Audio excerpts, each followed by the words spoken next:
ఇప్పుడే country delight app ని download చేసుకోండి. Download the country delight app now. ప్రస్తుత సమాజంలో బంధాలకు బంధుత్వాలకు చోట్లేదు. ఆప్తులద్దు ఆస్తులే ముఖ్యమన్నట్లు కొందరు ప్రవర్తిస్తున్నారు. ఆస్తి కోసం తల్లిదండ్రులు, అన్నదమ్ములు, అక్క చెల్లెళ్ళు అనే బంధాలను మర్చిపోతున్నారు. తాజాగా ఇక్కడ అదే జరిగింది. ఆస్తి గొడవల కారణం వరుసకు పెద్దమ్మయ్యే ఓ వృద్ధురాల్ని అతి కిరాతకంగా చంపేశాడు. పొలం పనులకెళ్లుస్తుండగా మాట వేసి హత్య చేశారు. విచక్షణ రహితంగా నడి రోడ్డుపై తల మొండెం వేరు చేశాడు. అంతటితో తన కోపం చల్లారలేదు. ఈసారి కాళ్ళు చేతులు ముక్కలుగా నరికి చచ్చిపోయిందని నిర్ధారించుకుని చంపిన వేట కొడవలితో పోలీసుల ముందుకు వెళ్లాడు నిందితుడు. క్రైమ్ సీన్ ను తలపించే ఈ దారుణ ఘటన రాజన్న సిరిసిల్ల జిల్లాలో చోటు చేసుకుంది.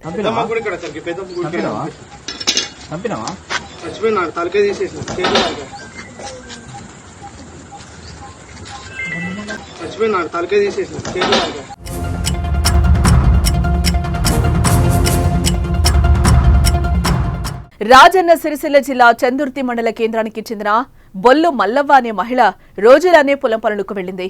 సాయంత్రం కావడంతో పనులు ముగించుకుని ఇంటికి బయలుదేరింది. అయితే మార్గ మధ్యంలో నడి రోడ్డుపై వచ్చిన నిందితుడు అకస్మాత్తుగా ఆమెపై కత్తితో దాడికి పాల్పడ్డాడు. అందరూ చూస్తుండగానే అత్యంత కిరాతకంగా నరికి చంపాడు. ఈ ఘటనతో ఒక్కసారిగా స్థానికంగా భయాందోళన నెలకొంది. అయితే ఏ దారుణానికి ఒడిగట్టిన నిందితుడు నేరుగా పోలీస్ స్టేషన్కి వెళ్లి లొంగిపోవడం గమనార్హం. ఆమెను నేనే చంపాను అంటూ కత్తి కింద పడేసి పోలీసుల ఎదుట నేరాన్ని అంగీకరించాడు. స్టేషన్లో సిఐకు ధైర్యంగా సమాధానం చెప్పాడు నిందితుడు మనోజ్. తనే చంపానని, శవం రోడ్డు పక్కనే ఉందంటూ భయం బెరుకు లేకుండా సమాధానం చెప్పడంతో పోలీసులు కంగుతిన్నారు.